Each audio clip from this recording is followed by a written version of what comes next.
This is the Color Craft podcast, episode 3. And this time it didn't take me 6 years, but I said it was going to be a weekly podcast, and tomorrow will mark 2 weeks, so I'm making progress. I'm going to pat myself on the back for that. But if you're here, thanks for coming back. I have got a couple new projects to share. And then I've got this finished project that was nearly done last episode, and I also shared on Instagram. So if you've been over to my Instagram account, then you have already seen it. I put a little video of the finished piece. So I think that's where I'll start. I will start with this finished project, which is the Jethro sweater by Tanis Fibers. And I'll stand up here, even though I'll pop in one of the pictures I have too on Ravelry or on Instagram. But so yeah, it's finished. And I think I went over this last time, but I'll just go over modifications. So I knit it, I believe the 4th size. It called for 64 granny squares. I eliminated the bottom round, so how many would that be? 12 along the bottom, all the way around or something like that. So I made it a little more cropped since I knew it was going to be pretty wide for me. And then I did a different edging and bind off. I did a 1x1, picked up the stitches to create this little edge, and did a 1x1 and quite a few rows shorter than the pattern intended. I also, instead of doing a button band with holes, I opted for this double knit band that I really like. One of the other projects on Ravelry, it was a blue and gray. I'll put down who that was in the notes, who the inspiration was, but I really loved her version of this button band. So she had put notes up of how she accomplished that. So I followed along what she had done, and I really liked the way it turned out. You pick up stitches and knit vertically, every row picking up a stitch as you go along the edge, all the way around the neck and then back down again. And it just looks nice and clean. I knew I probably wouldn't use the buttons, and I would just use it more as kind of a wrap, and so that worked out perfect. And then I mimicked the 1x1 rib on the arm as well, and it goes down to about my wrist, but I, like for instance with this, I'm wearing it over a shirt, and so I just kind of pull the sleeves up a little bit, and that works great and is super cozy, and I love it. I wasn't, like I said in the last podcast, I wasn't totally sure. I wasn't sold on my color choices because I had wanted to do everything in these these kind of white and ivory neutral colors, and I didn't plan on having gray. And in the end, I ended up finishing it with attaching all of the granny squares together, and then all the finishing in the gray. And at first I thought it kind of muddied it and did not create what I was looking for. And I think I still would have liked it. Hi, Penny. I think I still would have liked it if it had been all these ivory and white neutrals. But I ended up being pleased with the gray. So yeah, all in all, it was a success. I really like it. It's warm. I think I'm gonna take it off. It's warm today. It's kind of overcast, and it's below 70 degrees, but, and it looks colder outside than it is, but it's a little humid today. So I am gonna take this off so I can cool off a little bit. Okay, and I believe that's the only finished project that I have accomplished since I was last here on the old YouTube channel. So let's see. What do we want to cover next? So the things that I have cast on, I still have the teal Road to China shawl. It's more of a scarf. as I mentioned in the previous podcast, I cast on less stitches than it asked you to because I thought I would run out. And I got a few comments on the last podcast, suggestions, and one of them was to look at people's stash on Ravelry and see if anybody had that same color, because it's a discontinued yarn, so that I could make it a little bit longer. And I didn't even think about that. I've never looked, I've never done a stash search on Ravelry before. And that was such a good idea. So thank you to who mentioned that as a comment. And thank you for everybody who's leaving comments. It's so fun to go in and check and see. If you can hear squishing, that is Penny. She wants me to throw her toy. Sorry. Okay. Yeah, so thanks for the comments and thanks for the suggestions. I think I am going to go in there and see if I can find another Road to China just so I can make it extra long and wrap it around a whole bunch of times. It's such a great project to have on the needles when I just need a break from thinking about anything, because a lot of the projects I have right now are pretty tedious. So it works great for said baseball games that I'd be going to. Although my son's baseball games are going to end as of this coming Sunday, and he'll have a couple month break until spring ball starts again. But there's always a need for like waiting in the car, or when you want to watch something, or you want to watch a show that has Penny. Of course she wants to play when I'm sitting down to do this. She doesn't want me to take it because she thinks it's a game. Okay. Where was I? Yeah, it's always nice to have a project that you can pick up and know that it's mindless. Like I was saying, if you want to sit down and watch a show that has subtitles or something like that, it's always nice to have something that you know you're not going to mess up and have to rip back and lose precious knitting hours. So I'm not even going to show that one. It's in the other room. It's nowhere further than it was when I showed it last time, because I have been really into a couple other projects that I'm going to share with you. So one, I'll just jump real quick into the Twigs sweater, because you know about this lovely beast. I have gotten further, and I'm actually only like half a row from putting the sleeves on scrap yarn. But I will show you where I'm at. Let's see. So it's a little wrinkly because it's been stuck inside this project bag for a bit. But I've gotten down to this. So I think last time I showed you, it was mostly the reds and the greens.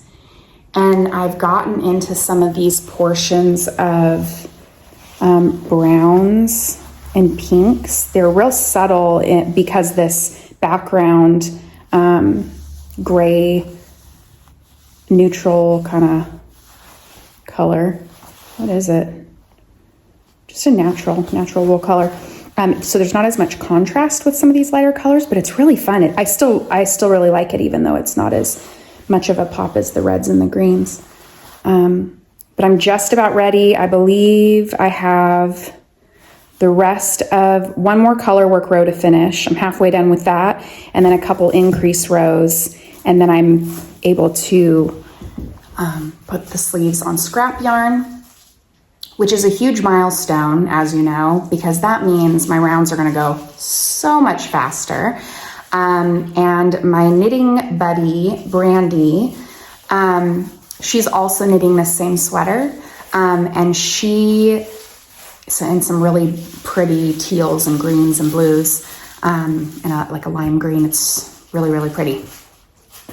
And she is Speedy Gonzalez. She's beating me, so it's really fun that we're knitting it together because she's good motivation for me to keep going. And I think she's already, so she already split for sleeves. She knit maybe 6 or 7 inches of the body. Maybe not that many, maybe like 5. And then she's nearly done with the first sleeve. At this point, by the time you see it, she might be done with the first sleeve.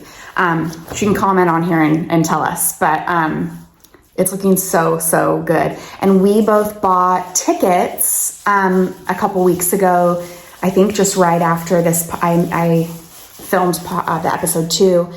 to Sacred Sheep, which is a yarn festival here in Portland, Oregon on November 2nd and 3rd. I believe it's the 1st, 2nd, and 3rd. The Friday the 1st is for VIP.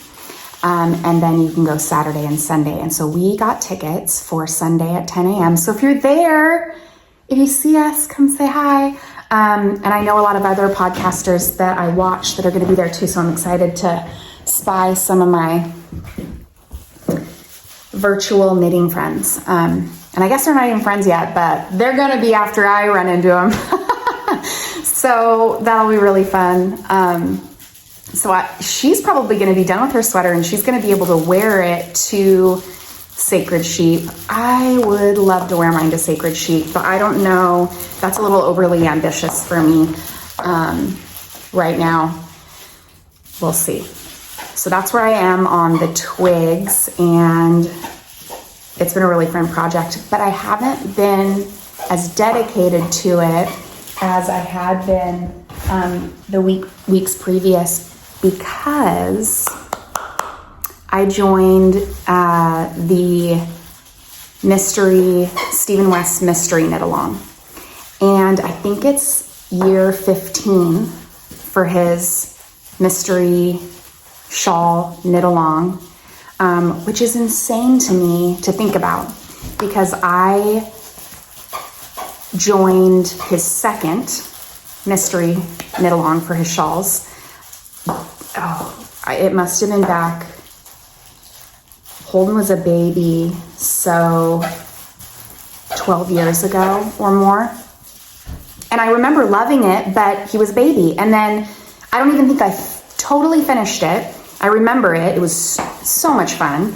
But I don't even think I totally finished it because baby zone. And Olivia was 8, and so I had other fish to fry, so to speak. Just a minute. I have got to take the squeaky toy away for Penny. And so to think that that much time has passed, I mean, my daughter's 20, so, I mean, it's passed. It definitely happened. And you can tell the difference between my first video, my first podcast episode, and my second podcast episode, that 6 years definitely has happened to this face. Not complaining, just saying you can tell. So Brandy and I, we went on a little outing. She picked me up in her convertible last weekend, and we took a little field trip to a couple different yarn shops. And the last one that we stopped at was For Yarn's Sake in Beaverton. And I had never been there before. And I don't know if I hadn't been there because I don't know why I'd never been there. I don't know why. I don't know how this happened. And I'm even familiar with the area, but I think I had just never, I don't know, I didn't realize or something. I'd heard of it, but I didn't realize where it was at or that I was close to it all the times that I was out there in Beaverton. So many beautiful yarns. Their store is humongous.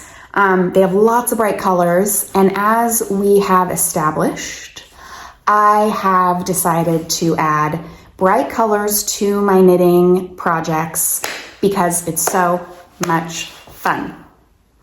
And I have finally kiboshed the idea that I need to knit neutrals, because I'll be able to wear them in my wardrobe. And because my wardrobe is a lot of neutrals, I tend to wear whites, black, grays, jeans. I keep everything, so it's all interchangeable, a lot of linens. I have a pops of color occasionally, but mostly with accessories, but I just tend to wear a lot of neutrals. But it's so much more fun to knit with the bright colors, and I'm loving it.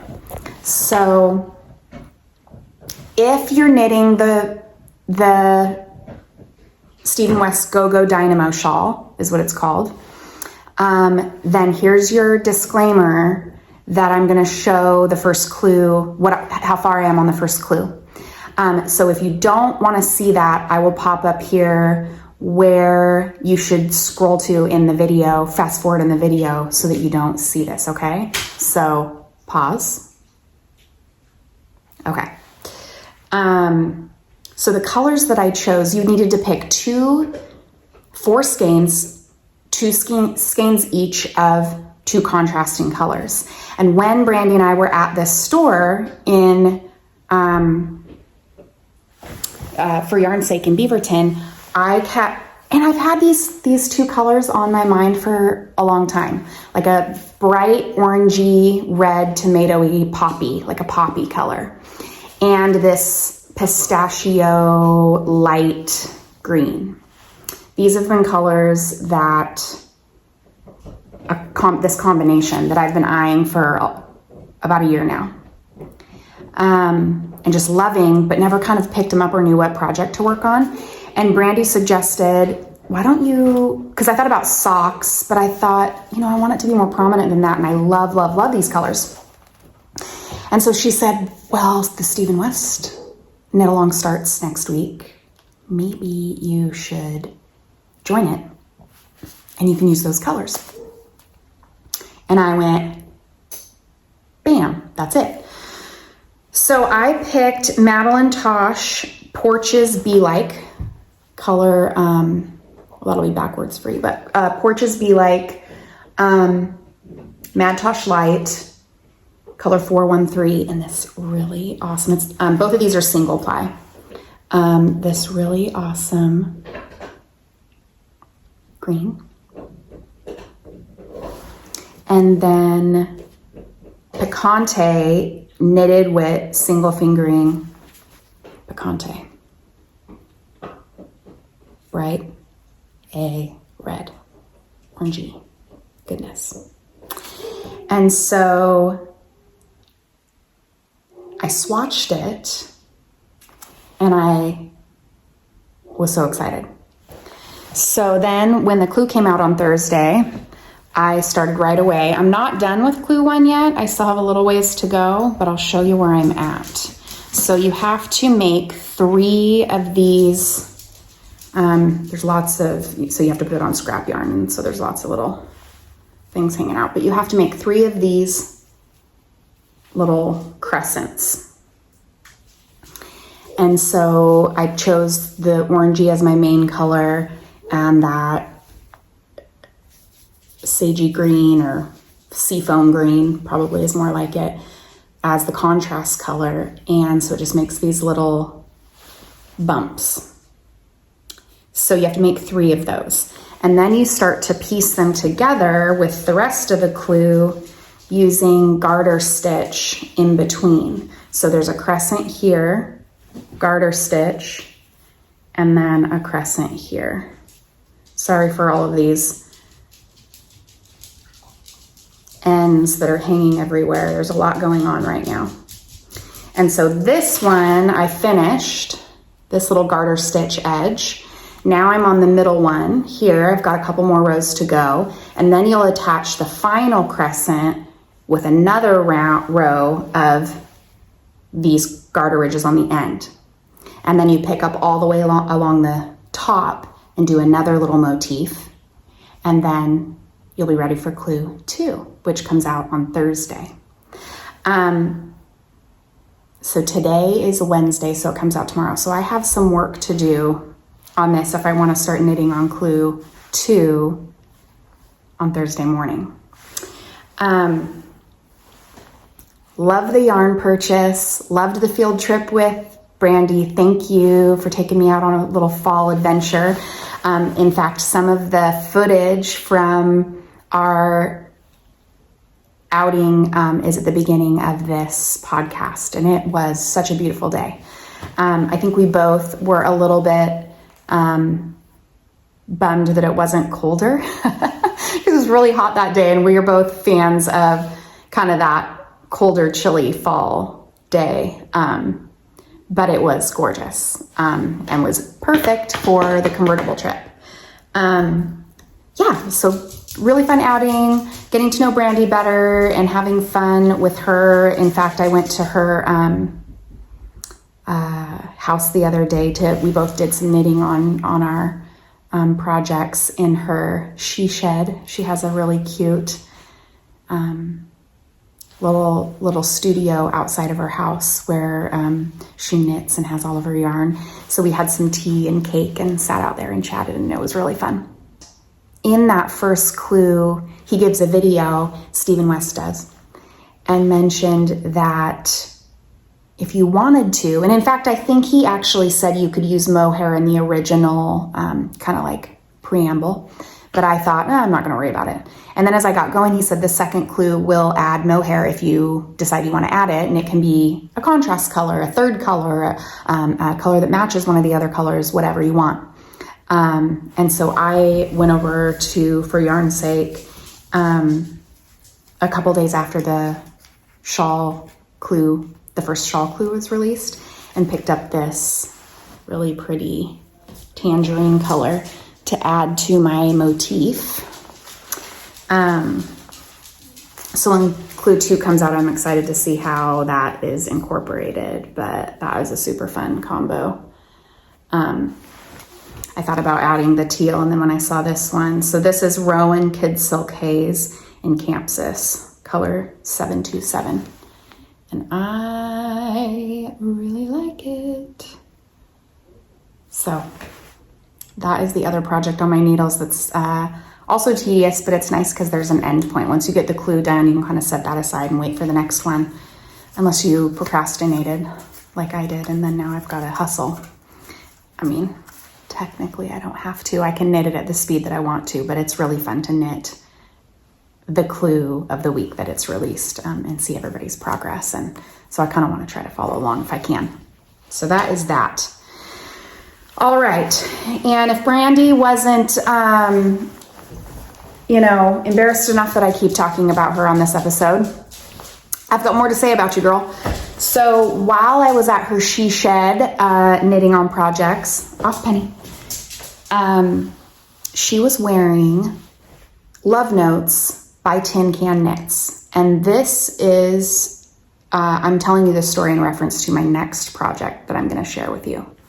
So she was wearing, it was a multicolored yarn with a pink mohair. You hold one strand of fingering and one strand of mohair, and it's called Love Note, the sweater pattern. If I'm sure you're familiar with it. It's been around for a while, but if you're not, you can look it up. I'll put it in the notes, but it's a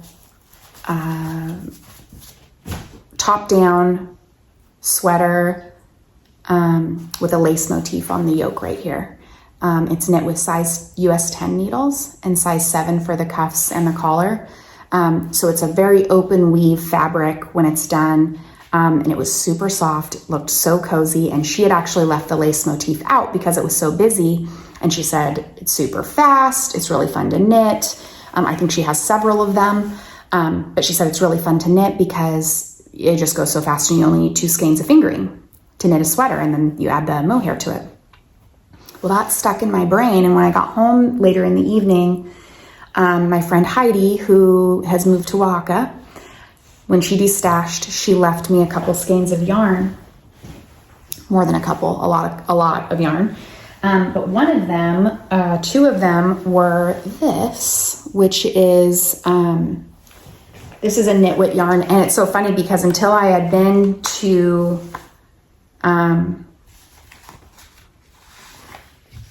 for yarn's sake in Beaverton, I didn't think I had heard of knitted wit yarn, but apparently I had, because that Heidi had left me 2 skeins of knitted wit, and the 2 skeins that she left me in Victory Sock were in the color Way Norid, or Naraid. A Greek mythology reference. So it's this multicolored yarn, greens, lime, black, pink, burgundy, some dark. It looks like it's black or charcoal, but I think it might just be burgundy. And then, so I thought, oh my gosh, I have 2 of the same, because most of the time in my fingering, I just have one single color, because typically I buy those for socks, or I have in the past, because I haven't been on the sweater rampage that I'm on now. And so I got really excited because we had just had that conversation that same day. So I thought, oh my gosh, I need to go check my stash. I'm pretty sure I don't have enough mohair, was my thought. And then I went and looked. I had one last stash spot to check under my bed, this box that I'd had under there forever, like literally covered in dust. And when I opened it up, I noticed that I had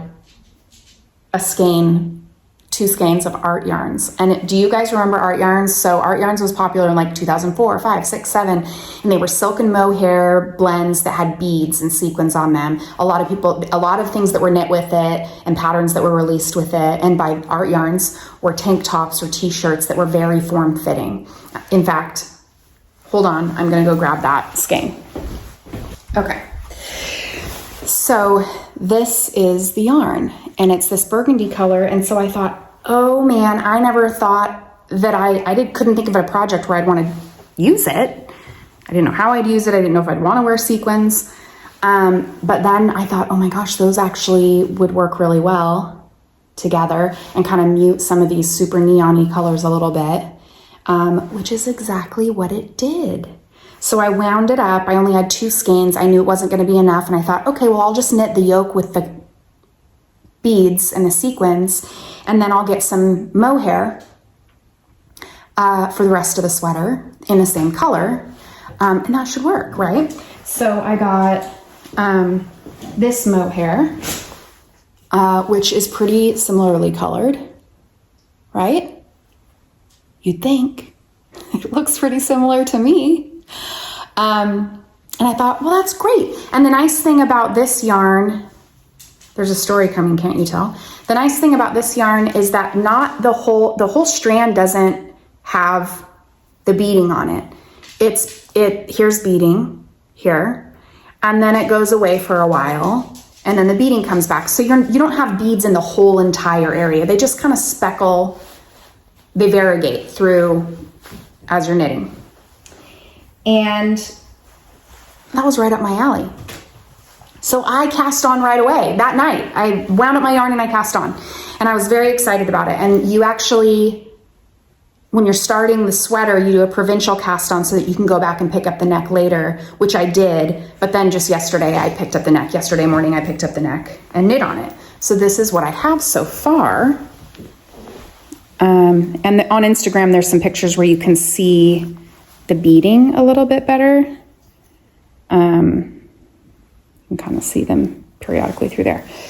So I've got the sleeve going here and I'm working towards the bottom and really excited about it. I thought this will be so fun to wear this fall and winter. Not necessarily expected color choices or even yarn choices for me, but again, I'm loving the colors. It's so much fun to knit. And this ends up being, I love it. I love the color scheme. I won't have a problem wearing it whatsoever. Here is the issue at hand. I thought, so once I put the sleeves on scrap yarn, I thought, okay, I'll knit the body and the rest of the arm in the plain, with the plain mohair, the single fingering and the mohair. And then maybe I'll do the cuffs or the bottom with the rest of the yarn that I have with the beads and sequins on it as like just right on the cuffs, since you'll see it when you're kind of doing anything with your arm. But the problem is you can definitely tell that I changed yarns way more than I thought you'd be able to. I mean, there's quite a distinction. And even though, so this art yarn is a higher silk content than the regular mohair is. I believe it's 70% silk and 30% mohair, and this is 30% mohair. No, this is 70% mohair, 30% silk, so they're opposite. So this isn't as fluffy at all as the regular mohair is, even though it still has halo, which you can see right there. The art yarn still gives it halo. It's nowhere near as much halo as this. I mean, this is like heavy halo. So you can see it. And I thought, okay, do I want to rip back out? Because you can tell right here's where it transitions. Do I want to rip out and kind of, you know, do a row or two of the art yarn and then a row or two of the mohair and kind of gradiate it down so that you can't see the exact change of when I added the mohair, which is a good idea, but I don't want to. Or, you know, Brandy had a good suggestion, maybe just knit it with a totally different color. So it looks like, you know, block it, like maybe do the art yarns here, then do another color with the same color fingering, and then another color with the same color fingering. So it looks color blocked, which is a great idea. I think that would look really good too. But I already bought the mohair and I don't really want to do it. I wanted this to be like, this was my easy peasy get a sweater done real quick endeavor, because Twigs and Stephen West's Shawl were so on such small needles and kind of, you know, more brain power was needed. And I really thought, oh, this will be really fun. I could even wear this Love Note. This is also Love Note without the lace work at the top, since you wouldn't even be able to see it anyways with all this beading and color change going on. But it is not turning into, it's becoming something much more involved than I had anticipated, which is a bit of a bummer. So I think I'm just gonna keep going. And I'm either just gonna wear it this way, even though you can tell, and go, oh well, or I even thought, because I've noticed, you know, that book that came out with the embroidery, I thought, well, what if I add like some fun floral embroidery like along this line in the same burgundy color, so it just kind of adds some texture to the sweater. I don't know. I think what I'm going to do is just continue on as planned, even though you can see the color change and the mohair change, block it so that I can really get a feel for how much everything blooms and changes, and try it on and just see how much I can't stand it. It's really not the end of the world if you can see the color change. Like, who cares? You know, I mean, like, who cares? I mean, I don't even think I'll care. I just wasn't anticipating it being that different. So I sat and hummed and hawed trying to figure out what to do. If you think one of the ideas that I brought up sounded like a better one than the other, feel free to comment which one you think. Or if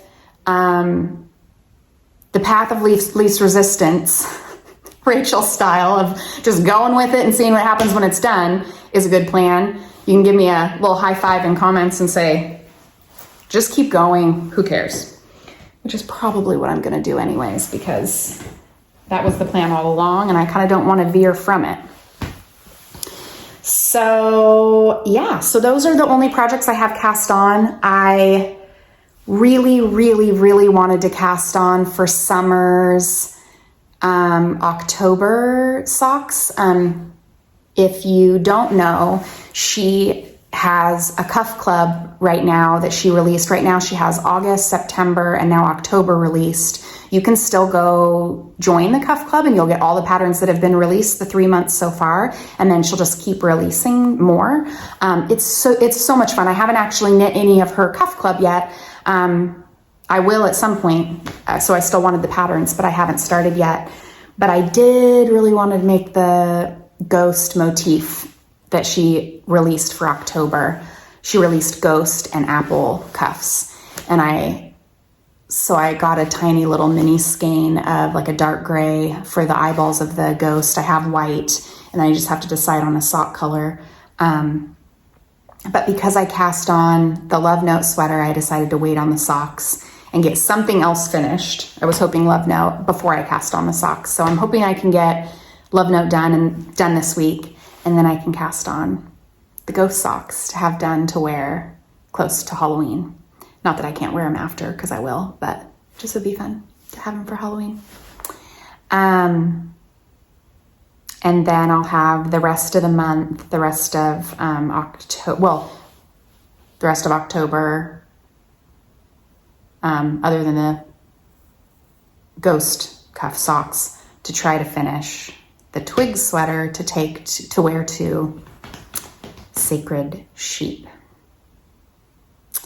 So I think that's it. I think that concludes episode 3. I don't have any other acquisitions. Do I? No other acquisitions, no other projects on the needle. I shared my finished projects. So I'm so glad that you guys joined me for another episode.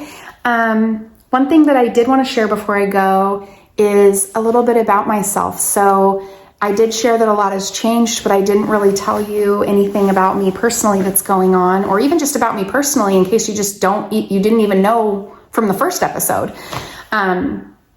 But my middle name is Ann, so Rachel Ann is my name on YouTube, and I live in Oregon. I'm a graphic designer. I have been for the last 2 decades in marketing, graphic designer, and art director. Come on. And I've really loved that career, but I'm in transition right now. So something that I have a passion for is law and communication and helping people. And so I'm enrolled full-time in school right now to get my paralegal degree because I have the time to right now. Off Penny. And ironically, there's actually a lot of skills that transition into a paralegal world that you wouldn't really realize until you started thinking about it. But yeah, so as far as like being able to communicate something, a broad idea or lots of details in a way that you can communicate to somebody patiently and compassionately, with some motivation.